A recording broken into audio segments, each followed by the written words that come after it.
दक्षिण अटलांटिक महासागर के बीचों बीच एक जहाज पर कुछ खोजी लोग सफर कर रहे थे। उसी जहाज पर डेविड नाम का एक वेदर ऑफिसर था जिसका काम मौसम का हाल बताना था। सरकार ने उसे इस टापू पर इसलिए भेजा था ताकि वह वहाँ के बदलते मौसम का पूरा साल ऑब्जर्वेशन कर सके और फिर वापस लौटे। डेविड को 1 साल तक टिकने के लिए खाना और जरूरी सामान सब दे दिया गया था। कई दिन की यात्रा के बाद आखिरकार वे उस टापू तक पहुंचे। बोट से उतरकर जब सबने आइलैंड का मुआयना किया तो देखा कि यह पूरी तरह वीरान था। वहाँ सिर्फ एक लाइट हाउस और एक छोटा घर था जहाँ डेविड को रहना था। इससे पहले यहाँ रॉबर्ट नाम का वेदर ऑफिसर तैनात था जिसने पूरा साल अकेले रहकर डाटा कलेक्ट किया था। अब उसे वापस जाना था और डेविड उसकी जगह लेगा। लेकिन जब कैप्टन और बाकी टीम घर में दाखिल हुए तो हैरान रह गए क्योंकि अंदर रॉबर्ट का कोई पता नहीं था। उसका सामान यहाँ वहाँ बिखरा पड़ा था। सबको शक हुआ कि शायद वह लाइट हाउस में होगा। कैप्टन और डेविड वहाँ पहुँचे तो देखा कि लाइट हाउस तेज और नुकीली लकड़ियों से घिरा हुआ था, जैसे किसी ने जानबूझकर उसे बंद कर दिया हो। कई बार दस्तक देने पर भी अंदर से कोई जवाब नहीं मिला। अंत में जब उन्होंने दरवाजा तोड़ा तो अंदर ग्रूनर नाम का आदमी मिला। जब उससे रॉबर्ट के बारे में पूछा गया तो उसने कहा वह मर गया है, समंदर की तरफ गया था, कभी लौटकर नहीं आया। ये सुनकर सब चौंक गए। कैप्टन ने डेविड से कहा कि चाहे तो अभी जहाज के साथ लौट चलो, लेकिन डेविड ने मना कर दिया। उसे उम्मीद थी कि सरकार को सटीक मौसम रिपोर्ट देने पर उसे अच्छी खासी रकम मिलेगी। कैप्टन ने उसे एक गंदी और चेतावनी देकर चला गया कि यह जगह सुरक्षित नहीं लगी। अब डेविड अकेला रह गया। डेविड ने घर व्यवस्थित किया। रात को उसे एक दराज में रॉबर्ट की डायरी मिली जिसमें टापू और रहस्यमयी प्राणियों का जिक्र था। कुछ स्केच भी बने थे। अगले दिन मौसम का डाटा लेने गया तो समंदर किनारे अजीब तरह से सजाए गए पत्थर और शेल्स देखे। उसने सोचा ये ग्रूनर का काम होगा। वो फिर से अपने काम में लग गया। काम करते करते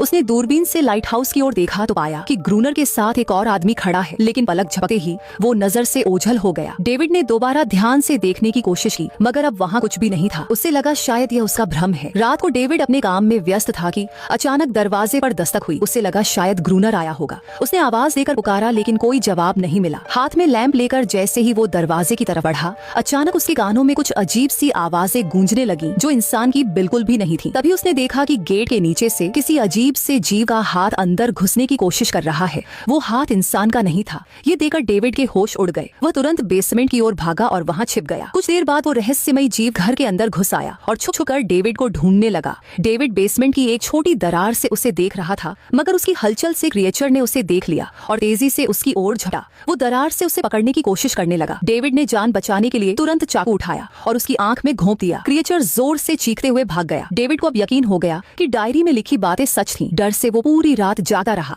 अगली सुबह बाहर निकला तो रेत पर अजीब निशान दिखे जो इंसान के पैरों के बिल्कुल भी नहीं थे। वे सीधे समुद्र की ओर जाते थे और वहीं खत्म हो जाते थे। अब उसे समझ आया कि ग्रूनर ने लाइट हाउस के चारों ओर नुकीली लकड़ियां क्यों लगाई थीं। डेविड को एहसास हुआ कि अगर वो इस घर में रहेगा तो ये जीव कभी भी उसकी जान ले सकते हैं। घबराकर वह दौड़ता हुआ लाइट हाउस पहुंचा और चिल्लाकर बोला, ग्रूनर गेट खोलो, मुझे अंदर आने दो। लेकिन ग्रूनर ने साफ मना कर दिया और कहा, तुझे जहाज के साथ लौट जाना चाहिए था। इतना कहकर उसने ऊपर से पानी डालकर डेविड को दूर भगा दिया। अब डेविड को खुद ही अपनी रक्षा करनी थी। उसने घर की सारी खिड़कियां लकड़ी से बंद कर दी, चारों ओर नुकीली लकड़ियों का घेरा बनाया और गेट के बाहर पुराने कागज व किताबें रखकर उन पर तेल छिड़क दिया ताकि हमला होने पर आग लगाकर जीवों को भगाया जा सके। तभी उसे घर में एक पुराना बॉक्स मिला जिसमें एक बंदूक और बहुत सारी गोलियां थीं। ये देखकर उसमें जीने की थोड़ी उम्मीद जागी। सूरज ढलते ही उसका डर और बढ़ गया। वह बंदूक लेकर घर के कोने में चुपचाप बैठा था। तभी उसे बाहर से अजीब आवाजें सुनाई दी। खिड़की से झांककर देखा तो समुद्र से कई सारे वही जीव उसकी ओर बढ़ रहे थे। कुछ ही देर में वे सब मिलकर दरवाजा तोड़ने लगे। डेविड ने तुरंत गोलियां चलाई जिनसे कुछ क्रिएचर वहीं गिरकर मर गए। उसे लगा आवाज सुनकर बाकी भाग जाएंगे, लेकिन इसके उलट वे और भी ज्यादा उग्र हो गए। तब डेविड ने अपना प्लान अपनाते हुए गेट के बाहर रखे कागज और किताबों में आग लगा दी। आग देकर वे समुद्र की ओर लौट गए, लेकिन वही आग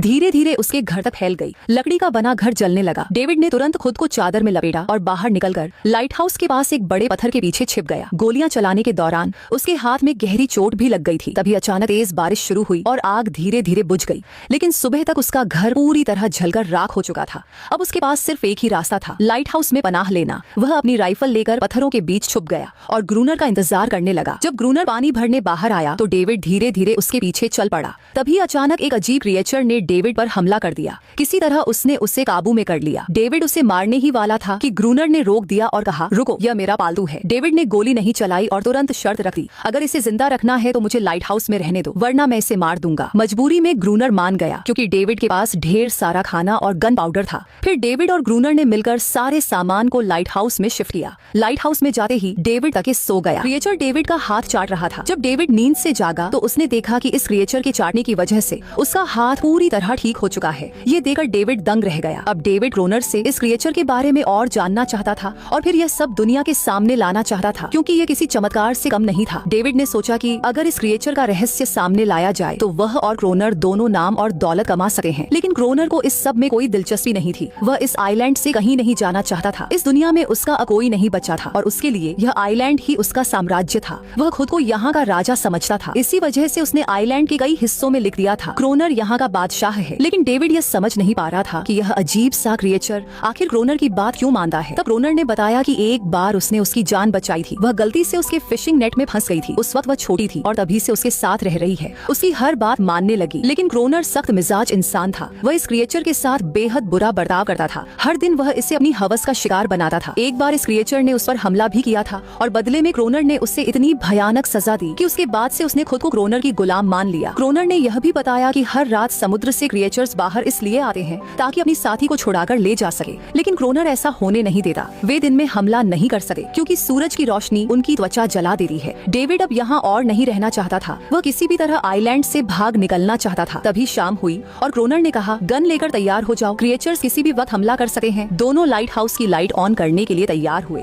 और कुछ ही देर में समुद्र से बड़ी संख्या में क्रिएचर्स बाहर आ गए। वे लाइट हाउस की तरफ बढ़ने लगे। क्रोनर लगातार फायर करता रहा लेकिन डेविड डर के मारे लाइट हाउस के अंदर जाकर कोने में छिप गया। क्रोनर जितना भी कहता, डेविड बाहर नहीं आया और कुछ देर बाद वहीं बेहोश हो गया। क्रोनर पूरी रात अकेले इन क्रिएचर्स से लड़ता रहा। अगली सुबह उसने गुस्से में डेविड के मुंह पर पानी डालकर कहा, अगर जिंदा रहना है तो इनकी जान लेनी होगी, नहीं तो मैं तुम्हें लाइट हाउस से बाहर निकाल दूंगा और तुम्हें मेरी हर बात माननी होगी। रोज पानी लाना, छोटे बड़े काम करना और रात में गार्ड ड्यूटी करना। अब डेविड के पास कोई और चारा नहीं था। वह मजबूरी में क्रोनर की हर बात मानने लगा। लेकिन एक चीज थी जो उसे बिल्कुल पसंद नहीं आई, क्रोनर का उस फीमेल क्रिएचर को रोज अलग अलग तरीकों से टॉर्चर करना। रात हुई और दोनों फिर गार्ड ड्यूटी के लिए तैयार हो गए। समुद्र से क्रिएचर्स फिर बाहर निकले लेकिन आज डेविड को डर नहीं लगा। उसने फायरिंग शुरू कर दी मगर आज क्रोनर ने कुछ भी नहीं किया। उसने डेविड को बाहर छोड़कर लाइट हाउस का गेट बंद कर लिया और खुद अंदर बैठ गया ताकि डेविड खुद सीख सके कि क्रिएचर्स से कैसे लड़ना है। रात भर लड़ते लड़ते डेविड थक गया और सुबह जब क्रोनर ने गेट खोला तो देखा कि डेविड खून में लथपथ बाहर बैठा था। लेकिन अब उसने लड़ना सीख लिया था। इसी तरह दिन गुजरते गए। रात को क्रिएचर्स से जंग और दिन में लाइट हाउस के काम। यह आइलैंड अब डेविड के लिए एक बंद कैद खाना बन गया था। वह हमेशा सोचता कि कब यहाँ से निकलकर आजादी की सांस लेगा। धीरे धीरे डेविड और उस फीमेल क्रिएचर के बीच एक अजीब सा रिश्ता बनने लगा। उसे उसके लिए दया आने लगी। अब वह समझ चुका था कि अपने लोगों को छोड़कर अकेले रहना कितना मुश्किल होता है। शायद वह क्रिएचर भी यही महसूस करती थी।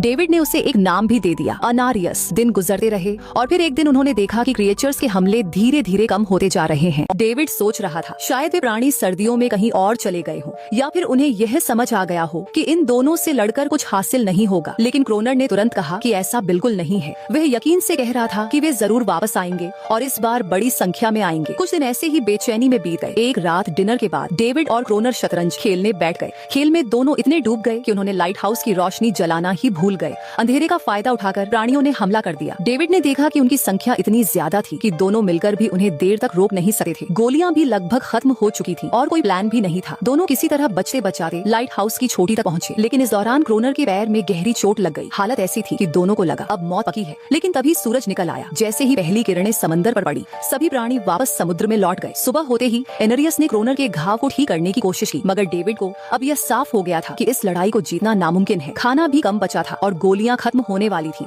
अगले दिन डेविड को समुद्र में एक जहाज दिखाई दिया। वह तुरंत फ्लेयर गन लेकर सिग्नल देने दौड़ा लेकिन क्रोनर ने रोक दिया। वह नहीं चाहता था कि डेविड यहाँ से जाए। तभी एनरियस ने क्रोनर पर हमला कर दिया। वह डेविड को बचाना चाहती थी क्योंकि क्रोनर की असली मंशा अलग थी। यह द्वीप उसका साम्राज्य था और वह डेविड को भी कैद करके रखना चाहता था ताकि वह कभी बाहर जाकर एनरियस और इस जगह का सच न बता सके। धीरे धीरे वह जहाज डेविड की आंखों से ओझल हो गया और उम्मीद भी टूट गई। समय बीता गया। क्रोनर और भी हिंसक होता गया। खासकर एनरियस के साथ ये बात डेविड को बिल्कुल बर्दाश्त नहीं थी। एक दिन डेविड ने एनरियस को मछली की हड्डियों से बनी एक छोटी खिलौना नाव गिफ्ट में दी। वह नाव देकर एनरियस उसे द्वीप के उस हिस्से में ले गई जहाँ सचमुच एक असली नाव छुपी हुई थी। डेविड ने जब यह बात क्रोनर से पूछी तो उसने माना कि उसे पहले से पता था। दरअसल सालों पहले कुछ लोग नाव से यहाँ पहुँचे थे लेकिन सुबह होने से पहले ही सभी प्राणी उन्हें मार डाले। उनका जहाज गोला बारूद से भरा था लेकिन तूफान में डूब गया। यहीं से डेविड के दिमाग में एक विचार आया, अगर डूबे जहाज से डायनामाइट और हथियार निकाले जा सके तो शायद वे इन प्राणियों से लड़ सके। उन्होंने डाइविंग सूट का जिक्र किया। क्रोनर पहले तो तैयार नहीं हुआ फिर मान गया लेकिन उसकी असली योजना डेविड को पानी में छोड़ देने की थी। वे दोनों नाव लेकर उस जगह पहुंचे। डेविड सूट पहनकर समुद्र की गहराई में उतरा। जहाज बुरी तरह टूटा था लेकिन उसे डायनामाइट के बॉक्स मिल गए। तभी कुछ साए नजर आए। डर के मारे डेविड हिल भी न सका। क्रोनर को लगा वह मर गया मगर असल में वे दो छोटे बच्चे थे। डेविड किसी तरह सूट उतार कर सतह तक लौट आया और डायनामाइट ले आया। अब डेविड और एनरियस ने मिलकर लाइट हाउस के चारों ओर डायनामाइट बिछा दिया। योजना ये थी कि अगली बार हमला होते ही सारे प्राणियों को एक साथ खत्म कर दिया जाए। महीने बीते, सर्दियां आईं और अचानक हमले बंद हो गए, जैसे प्राणियों को पहले ही पता चल गया हो कि उनके लिए जाल बिछाया गया है। क्रोनर ने शक किया कि यह खबर एनरियस ने दी होगी और उस पर और जुल्म ढाने लगा। डेविड ने बीच में आकर उसे रोका और दोनों ने नया प्लान बनाया, लाइट हाउस का मेन गेट खुला छोड़ना और एनरियस को ऊपर से चीखना ताकि प्राणी भीतर खींचे चले आए। प्लान काम कर गया। जैसे ही एनरियस की आवाज गूंजी, प्राणी गुस्से से भरकर बाहर निकले और सीधे गेट की ओर दौड़े। डेविड ने उन्हें रोकने की कोशिश की। क्रोनर ने डायनामाइट का लीवर दबाया, लेकिन विस्फोट नहीं हुआ। डेविड से पहले कनेक्शन छूट गया था। वह ऊपर दौड़ा और तार जोड़ने लगा,